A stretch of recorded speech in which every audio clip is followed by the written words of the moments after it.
네, 안녕하세요. 저는 강릉 모임을 섬기는 이현주라고 합니다. 강릉에 있는 커피 회사인 테라로사에서 근무하고 있습니다. 원래 이 간증문은 훈련이 시작되고 50일쯤 지났을 때 이제 하나님께 드리는 땡큐레터 형식으로 작성을 했었는데요. 제가 이제 강릉 모임을 대표해서 여기서 이제 간증을 읽게 됐다고 했을 때 순장님께서 모든 듣는 분들이 오글거릴 수 있기 때문에 네, 그래서 조금 수정을 하는 게 좋겠다 해서 어린이 버전에서 어른 버전으로 좀 바꿨습니다. 네, 죄송한데 좀 떨리네요. 네, 2014년 봄 제가 훈련을 통해 경험한 하나님은 멀리 강릉에 훈련의 장을 열어주시고 또 훈련을 완주할 수 있도록 저라는 한 사람의 속성과 환경을 꼭 붙잡아 주신 아버지 되신 하나님이십니다. 제 간증문에는 다른 분들의 간증에 있는 눈물과 이렇게 뭉클한 감동은 없습니다. 그러나 하나님이 한 사람을 훈련으로 성장시키는 과정, 여러분 모두가 거친 그 과정이 들어있는 우리 모두의 이야기인 것 같습니다. 강릉에서는 3월 22일 첫 번째 훈련이 있었습니다. 아마 여러분이 그날 저를 봤으면 깜짝 놀랐을지도 모르겠어요. 얼굴에는 완전히 먹구름이 들이오고 또 제 마음은 이제 아무도 건들 수 없게 굉장히 단단한 방패로 가렸습니다. 그 이유는 비비비 훈련이 정말 받기 싫었기 때문인데요. 면접 전에 하나님께 이 훈련을 꼭 받아야 되냐고 여쭸을 때 하나님이 히브리서 12장 말씀을 통해서 훈련의 필요를 말씀하셨습니다. 면접을 통해서 훈련의 기회는 주어졌고 또 첫 수업에 참석했지만 제 상태는 하루하루 더 악화되었습니다. 훈련이 제게는 너무 제도화된 교육처럼 또 틀에 박힌 신앙처럼 보였고 제 성향이 그걸 굉장히 완강하게 거부하고 있었습니다. 훈련에서 요구하는 방식의 전도와 양육도 굉장히 싫었습니다. 두 번째 훈련이 돌아오고 있는 금요일 밤에 이제 저는 훈련을 받을까 포기할까 그 스스로 결론을 내려야 했습니다. 훈련에 대한 여전한 거부감과 또 그러나 하나님이 주신 말씀 그리고 불순종에 대한 두려움 이런 것들이 한데 섞여 눈물이 났습니다. 그래서 저는 다시 히브리서 12장을 펼쳐 면접 전 하나님이 주셨던 말씀 앞으로 나아갔습니다. 네, 하나님께서 여러분을 훈련하고 계십니다. 그러니 절대로 도중에 포기하지 마십시오. 하나님은 여러분을 사랑하는 자녀로 대하십니다. 하나님께서는 진정으로 우리에게 최선이 되는 일을 하고 계시며 우리를 훈련시켜 하나님의 거룩하심을 따라 최선을 다해 살아가도록 하십니다. 당장은 훈련이 즐겁지 않으며 본성을 거스른다고 느껴집니다. 그러나 나중에는 틀림없이 좋은 상으로 보답을 받습니다. 잘 훈련받은 사람만이 하나님과의 관계에서 성숙한 열매를 얻기 때문입니다. 그러니 수수방관하며 빈둥거리지 마십시오. 꿈을 버리지도 마십시오. 먼 길을 달려갈 수 있게 길을 정비하십시오. 네, 메시지 버전에서 발췌한 거고요. 제가 한바탕 마음의 전쟁을 치르면서도 훈련을 포기할 수 없었던 이유는 이 말씀 때문이었습니다. 하나님은 저의 속성을 잘 아시기에 이보다 더 정확할 수 없는 말씀으로 당신의 뜻을 알리며 제게 배수진을 치셨습니다. 그리고 면접 때 이은남 간사님이 해주신 말씀이 생각이 났습니다. 하나님은 제 안에 있는 것들을 지워내고 제가 하얀 도화지처럼 되길 원하신다는 것이었습니다. 그래서 저는 두 번째 토요일 다시 훈련 장소로 가게 되었습니다. 훈련에 담긴 하나님의 마음을 알아가면서 저는 차츰 이 훈련을 하나님과의 1대1로 여기게 되었습니다. 과제나 전도, 양육을 잘하지는 못했지만 하나님과의 1대1이기 때문에 진지하게 임하려고 노력하였고 거기에서 오는 기쁨이 있었습니다. 훈련을 통해 제게 주신 유익들을 4가지로 정리해 보았습니다. 네, 첫 번째 훈련은 죄입니다. 훈련 과제인 TC2 하나님의 사랑과 용서를 체험하는 방법을 읽고 죄의 목록을 만들어 보았습니다. 그 목록에는 하나님께 차마 고백하지 못한 죄들이 있었습니다. 하나님 보기 부끄러운 죄들, 또 하나님이 죄에 대한 징계로 내가 하기 싫은 일을 시키실 것 같은 두려움, 또는 미처 죄라고 깨닫지 못했을 때, 또는 그럴 때 고백하지 못한 죄들이 있었습니다.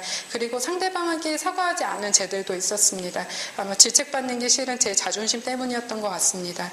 그리고 오랫동안 제 의를 또 제 방식을 고집하면서 끈질기게 이어지는 죄가 있었습니다. 제 목록에 요한일서 말씀을 적고 기도했습니다. 훈련에서 배운 것처럼 감정의 변화나 체험이 아니라 하나님의 약속에 근거하여 그렇게 했습니다. 훈련에서 강조하는 약속에 근거하여, 명령에 근거하여 라는 것이 제게는 좀 추상적인 영역이었는데 기도에 관한 강의를 듣고 또 기도의 리트릿에서 두 번째 제 목록을 써보고 난 다음에 명령에 근거하여 기도한 결과를 확인할 수 있었습니다. 첫 번째 제 목록에 적었던 죄들을 또 쓰지 하지 않아도 된다는 확신이 들었습니다. 하나님이 이미 완전하게 용서하셨다는 확신이 들었기 때문입니다. 부끄럽긴 하지만 이것은 하나님에 대한 새로운 경험이었습니다. 돌이켜보면 제 안에 고백하지 못한 죄들이 쌓이면서 지난해 말부터 저는 영적 가난에 빠져 있었습니다. 죄를 감추니까 하나님의 용서를 체험하지 못하고 하나님과 교제하는 기쁨을 잃어버렸습니다. 삶은 어둡고 열매는 찾아볼 수 없는 상황이었습니다.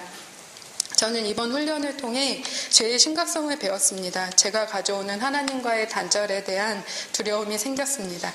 크고 작은 어떤 죄이든지 하나님이 그것을 기뻐하시지 않는다는 것을 알았고 죄를 생각나게 하실 때 이제는 감추지 않고 인정하려고 훈련하고 있습니다. 두 번째 훈련, 영혼의 호흡과 성령 충만. 이번 훈련에서 여러 강사님들을 통해 좋은 모델들을 보게 해주신 하나님께 참 감사합니다. 신앙과 삶의 실제가 어떻게 접목되는지를 배울 수 있었습니다. 가장 인상 깊은 것 중 하나는 모두 하나같이 영혼의 호흡 그리고 인생의 왕자를 강조한다는 점이었습니다. 자꾸 듣다 보니 저도 어느 사이인가 그 호흡법을 사용하고 있었습니다.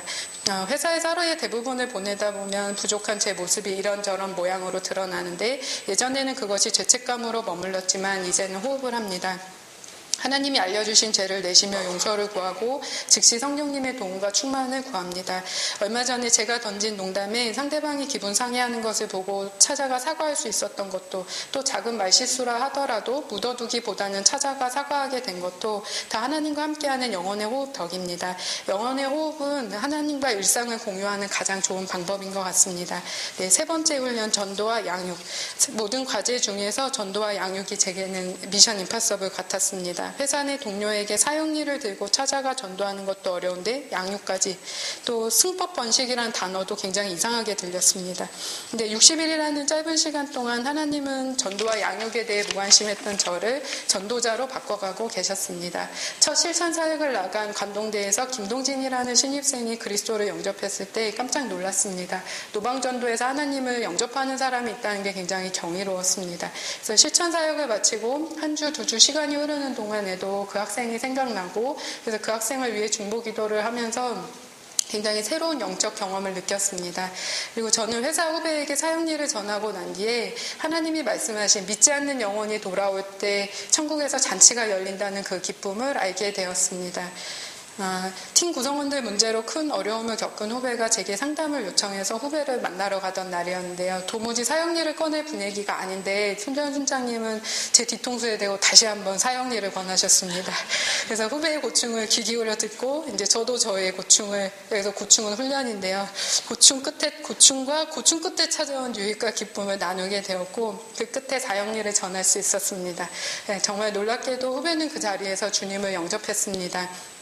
그날 밤 집에 돌아와 기도할 때 하나님은 제 마음에 찾아오셔서 천국에서는 잔치가 열릴 정도로 기뻐했다라는 것과 하나님이 그 후배를 정말 오래 기다리셨다라는 것을 제 마음에 알려주셨습니다. 이제 저는 후배와 함께할 양육을 기도하고 있습니다. 아직 기회는 오지 않았지만 하나님이 제게 그 시간을 주시기를 소망합니다. 또 오랜 회사 동료인 디자인 실장님과 함께하는 양육도 참 감사합니다. 10년 이상 오랜 시간을 함께온 관계이긴 하지만 서로에게 큰 도움이 되지는 못했는데 우리 사이에 말씀이 함께 하면서 진짜 관계, 사랑이 깃든 관계로 성장해 가고 있습니다.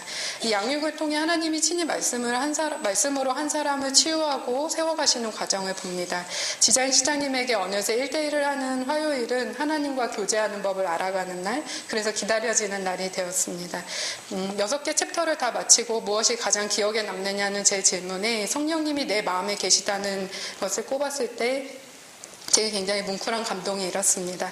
하나님이 열렬히 소망하신 일이었고 하나님 당신이 하신 일이었습니다. 그래서 저와 디자인 실장님의 10년 이상 이어지는 인연을 만드신 이유도 아마 이 때문일 것 같습니다.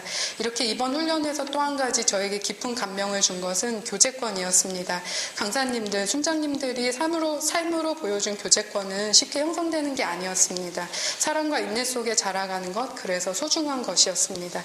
무엇보다 교제권을 주시는 이가 하나님이셨습니다. 그래서 저는 이제 하나님이 제게 허락하신 교제권을 헛되이 사용하지 않고 그 교제권으로 열매 맺을 것들을 기대해 봅니다. 네 번째 훈련, 비전.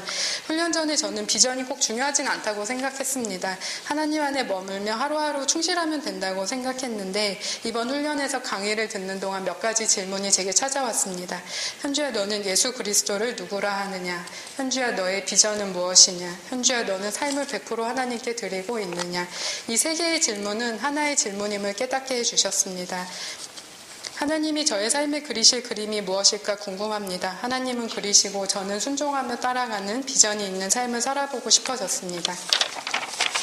네, 훈련이 어제 시작된 것 같은데 벌써 60여일이 훌쩍 흘러 이제 수료를 합니다. 훈련 기간 동안 저라는 도화지는 얼만큼 깨끗해졌을까요? 하나님이 원하셨던 가지치기는 얼만큼 진행됐을까요? 그 분량은 잘 모르겠습니다. 하지만 저는 이 과정을 통해 히브리서 12장에 말씀하신 하나님이 사랑하는 자녀를 훈련하신다라는 것을 경험했습니다. 경험은 사랑과 신뢰의 깊이를 더해주어 훈련을 마치는 지금 저는 하나님이 제 안에 하시는 작업들을 즐겁게 따라갑니다. 바울이 훈련생에서 동역자로 성장한 디모데에게 쓴 디모데전서 4장 11절에서 14절 말씀을 읽고 간증을 마치겠습니다. 입을 열어 말하십시오. 이 모든 것을 가르치십시오. 아무도 그대가 젊다는 이유로 그대를 얕잡아 보지 못하게 하십시오. 그대의 삶으로 가르치십시오. 그대의 말과 행실과 사랑과 믿음과 성실함으로 믿는 이들을 가르치십시오. 그대에게 맡겨진 성경을 읽는 일과 권면하는 일과 가르치는 일을 계속하십시오. 교회 지도자들이 그대에게 안수하고 기도하며 맡긴 사역, 그 특별한 은사에 먼지가 쌓이지 않도록 부지런히 사용하십시오.